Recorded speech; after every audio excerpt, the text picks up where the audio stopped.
ज्येष्ठ पार्श्वगायिका आशा भोसले यांचं काल वृद्धापकाळानं निधन झालं आणि त्यांच्या निधनानंतर कोल्हापुरातील त्यांचं बालपण आणि एकूणच त्यांच्या आठवणींना उजाळा मिळतोय.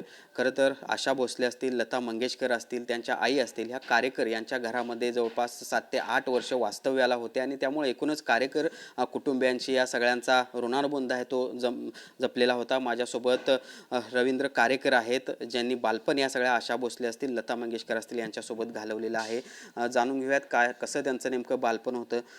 काय सांगाल? खरं तर 7 ते 8 वर्ष तुमच्या घरी हे सगळे राहण्यासाठी होते. काय नेमका तो प्रसंग होता? अतिशय म्हणजे हे होती परिस्थिती त्यांची डाऊन हेच होते, कालावधीच होती. म्हणजे असं काय कोण मिळवतं नव्हतं, पण सगळ्या मिळून मिसळून आमच्या घरात असायच्या त्या. आणि खेळायला म्हणा, आशा भोसले, लता मंगेशकर ही सगळी फॅमिली आई वडिलांसकट होती तिथं राहायला. मग खेळायला आमच्या बहिणींबरोबर असायच्या त्या. मी लहानपण त्यांच्या अंगाखांद्यावरच केले. तुमच्या आईचे आणि आशा भोसले यांच्या आईचे देखील संबंध आले, त्यातून घरम्याला काय नेमकी ती काय आशा भोसलेंची आई आणि माझी आई विठोबाच्या देवळात जायच्या. मग त्या ठिकाणी त्या भेटायच्या. मग त्यावेळेला त्या म्हटल्या मला घर पाहिजे आहे. मग त्यांनी ते घर भाड्यानं आमचं दाखवलं.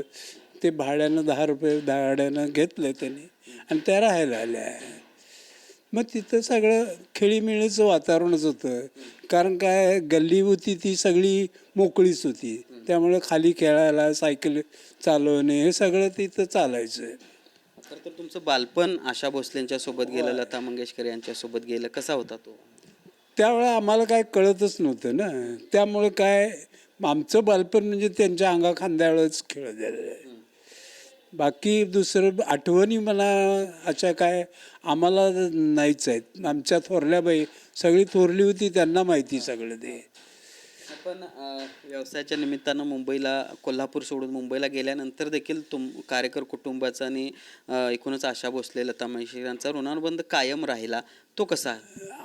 तो म्हणजे आशा भोसले कोल्हापूरला आल्या, 1-2 वेळा घरी आल्या, बसल्या 5-10 मिनटं, 10-15 मिनटं थांबल्या तिथं, सगळ्यांच्या भेटी घेतल्या आणि मग त्या आपल्या याच्याकडे गेल्या.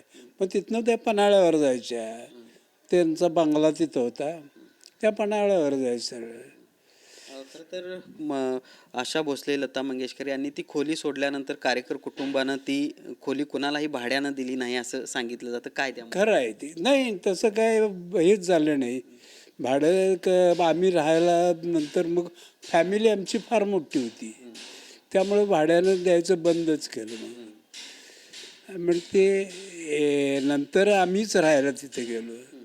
वरती मीच 3ऱ्या मजल्यावर होतो, 2ऱ्या मजल्यावर माझा थोरला भाऊ होता आणि त्याच्या खाली 3रा आता सध्या तो त्याचा मुलगा आहे, तो आहे राहायला. अशी 3 जण होतं तिथं.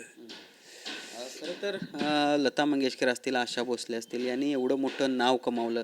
तुम्हाला कार्यकर कुटुंब म्हणून किती या सगळ्याचा अभिमान असायचा? हा चांगलाच अभिमान आहे. आमच्या घरात राहून त्या एवढ्या दैतिण्याने यश त्यांनी घेतलं, त्याबद्दल आमचं त्यांच्याबद्दल फारच हे आहे, अभिमान आहे आम्हाला. त्यांच्यामुळं आमचं नाव आता मोठं झालं, असा फरक आला. खरं तर काल त्यांच्या निधनाची बातमी समजल्यानंतर काय होती पहिली प्रतिक्रिया? ऐक, आपल्यातला माणूस जो उच्च पदावर गेला आहे, तो गेल्यामुळं जरा वाईट वाटतंच सगळ्यांना. आणि त्या तर जगप्रसिद्ध होत्या, त्यामुळं जास्तच वाईट वाटलं.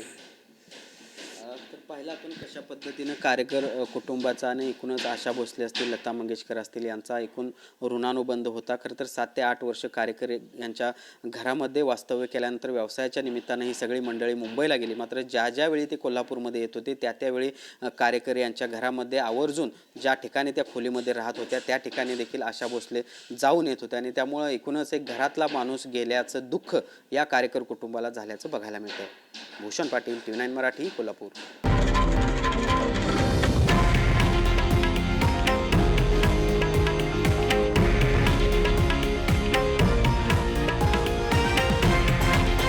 हे आहे देशातील नंबर 1 न्यूज नेटवर्क आणि आपण पाहत आहात TV9 मराठी, एकमेव.